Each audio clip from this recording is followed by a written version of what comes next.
ಏನು ಹಿಂದಿನ ವರ್ಷ ಸಹ ತಾವೆಲ್ಲ ಸಾಕ್ಷೀಕರಿಸಿದ್ದೀರ. ನಮ್ಮ ತಾಲೂಕಿನ ಮತ್ತು ಹಿಂದಿನ ಬಾರಿ ಬರೀ ಚಿಕ್ಕಬಳ್ಳಾಪುರ ತಾಲೂಕನ್ನು ಮಾತ್ರ ನಾವು ಆಯ್ಕೆ ಮಾಡಿಕೊಂಡಿದ್ವಿ. ಈಗ ಇಡೀ ಚಿಕ್ಕಬಳ್ಳಾಪುರ ವಿಧಾನಸಭಾ ಕ್ಷೇತ್ರ ಅಂದರೆ ಮಂಚೇನಹಳ್ಳಿ ತಾಲೂಕು ಹಾಗೂ ಚಿಕ್ಕಬಳ್ಳಾಪುರ ತಾಲೂಕಿನ ಏನು ಪ್ರತಿಭಾನ್ವಿತ ವಿದ್ಯಾರ್ಥಿಗಳಿದ್ದಾರೆ, ವಿಶೇಷವಾಗಿ ದಲಿತ ಸಮುದಾಯದಿಂದ ಬಂದಂಥವರು, SC ST ಸಮುದಾಯಕ್ಕೆ ಸೇರಿದಂತಹ ಪ್ರತಿಭಾನ್ವಿತ 10ನೇ ತರಗತಿ ಮತ್ತು PUCಯಲ್ಲಿ ಹೆಚ್ಚಿನ ಅಂಕಗಳನ್ನು ಗಳಿಸಿದಂಥವ್ರಿಗೆ ನಾವು ಹಿಂದಿನ ವರ್ಷ ಸಹ ಸ್ಕಾಲರ್ಶಿಪ್ನ ಕೊಟ್ಟಿದ್ವಿ.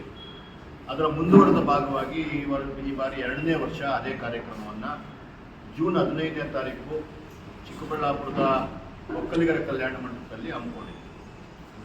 ಅದನ್ನು ಎಲ್ಲ ಮಕ್ಕಳಿಗೆ ತಿಳಿಸೋದಕ್ಕೆ, ಮಕ್ಕಳ ಪೋಷಕರಿಗೆ ಗೊತ್ತಾಗೋದಕ್ಕೆ ನಿಮ್ಮ ಪತ್ರಿಕಾ ಮಾಧ್ಯಮದ ಮುಖಾಂತರ ಎಲ್ಲರಿಗೂ ತಲುಪುವಂಥ ಕೆಲಸವನ್ನು ಮಾಡ್ತಾ ಇದ್ದೀವಿ. ಅದಕ್ಕೋಸ್ಕರ ಈ ದಿನದ ಪತ್ರಿಕಾಗೋಷ್ಠಿಯನ್ನು ಕರೆದು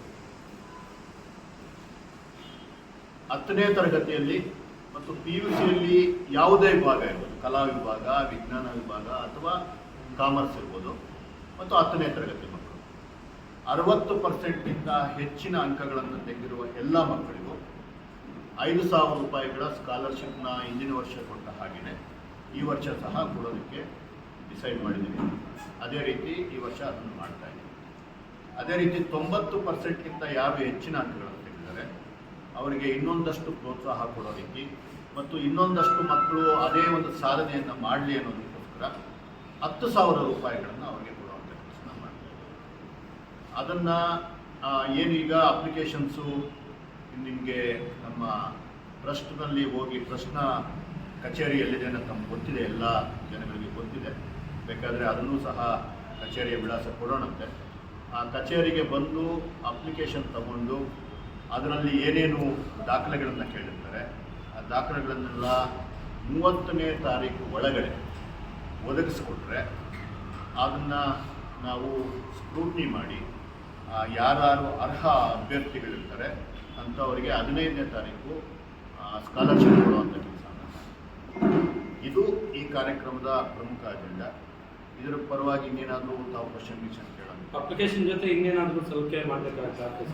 ಡೆಫಿನೆಟ್ ಆಗಿ ಸರ್. ಈಗ ಅವರ ಮಾರ್ಕ್ಸ್ ಕಾರ್ಡ್ ಕೊಡಬೇಕಾಗ್ತದೆ, ಆಮೇಲೆ ಅವರ ರಿಜಿಸ್ಟ್ರೇಷನ್ ನಂಬರು, ಹಾಲ್ ಟಿಕೆಟು ಅದೇನಿದೆಯೋ ನಮ್ಮ ಕೇಳ್ತಾರೆ.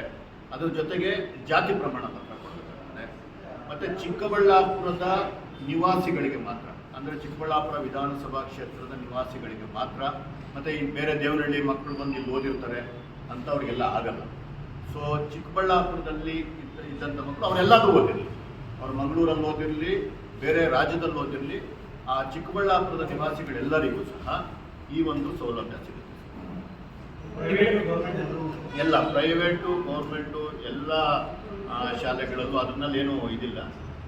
ಅವರು SC ST ಮಕ್ಕಳಾಗಿರ್ಬೇಕು, ಜೊತೆಗೆ ಅವರು ಚಿಕ್ಕಬಳ್ಳಾಪುರ ಕ್ಷೇತ್ರಕ್ಕೆ ಸೇರಿ. ಪರ್ಟಿಕ್ಯುಲರ್ ಆಗಿ ಸರ್ಕಾರಿ ಮಕ್ಕಳು ಮಾತ್ರನಾ ಅಥವಾ ಪ್ರೈವೇಟ್ ಎರಡು? ಅದನ್ನೇ ಹೇಳ್ತಾ ಇದ್ದೀನಿ. ಯಾರ್ಯಾರಿಗೆ ಎಷ್ಟು ಸರ್? PUCಗೆ ಅಥವಾ ಬರೀ SLC ಮಾತ್ರ? ಇಲ್ಲ, SLC ಮತ್ತು PUC ಪ್ರೈವೇಟಲ್ಲಿ ಓದಿರಲಿ, ಗೌರ್ಮೆಂಟಲ್ಲಿ ಓದಿರಲಿ, ಎಲ್ಲ ಮಕ್ಕಳಿಗೂ ಈ ಸಲ ಕೊಡುವಂಥ. ಬರೀ SC ST ಮಾತ್ರ? ಹೌದು, ಹಿಂದಿನ ವರ್ಷ ಕೂಡ SC ST ಮಾತ್ರ ಮಾಡಿದ್ವಿ. SC ST ಮಾತ್ರನಾ ಅಂತ ತುಂಬ ಜನ ಯಾವಾಗಲೂ ಕೇಳ್ತಿರ್ತಾರೆ. ನಾವು ವರ್ಷ ಪೂರ್ತಿ ನೀವೆಲ್ಲ ನನ್ನ ಸ್ನೇಹಿತರೇ ಇದ್ದೀರಾ, ನೀವು ವರ್ಷ ಪೂರ್ತಿ ಗಮನಿಸಿದಾಗೆ ನಮ್ಮ ಕೈಯಲ್ಲಾದಷ್ಟು ಎಲ್ಲರಿಗೂ ಮಾಡ್ತಾ ಇರ್ತೀವಿ. ಜಾತಿ ಧರ್ಮ ಏನೂ ನೋಡ್ತೀರ ಮಾಡ್ತಾ ಇರ್ತೀವಿ. ಬಟ್ ನಾನು ನಿಮಗೆ ಮೊದಲು ಸಹ ಹೇಳಿದ್ದೀನಿ, ನಾನು ಚಿಕ್ಕಂದಿನಿಂದ ನೋಡ್ಕೊಂಡು ಬಂದಿರೋದು. ನಿಜಕ್ಕೂ ಹೇಳಬೇಕು ಅಂತಂದರೆ ಇಡೀ ನನ್ನ ಭಾರತ ದೇಶದಲ್ಲಿ ಅತ್ಯಂತ ತುಳಿತಕ್ಕೆ ಒಳಗಾದ ವರ್ಗ ಯಾವುದಾದ್ರು ಇದ್ದರೆ ಅದು ದಲಿತ ವರ್ಗ.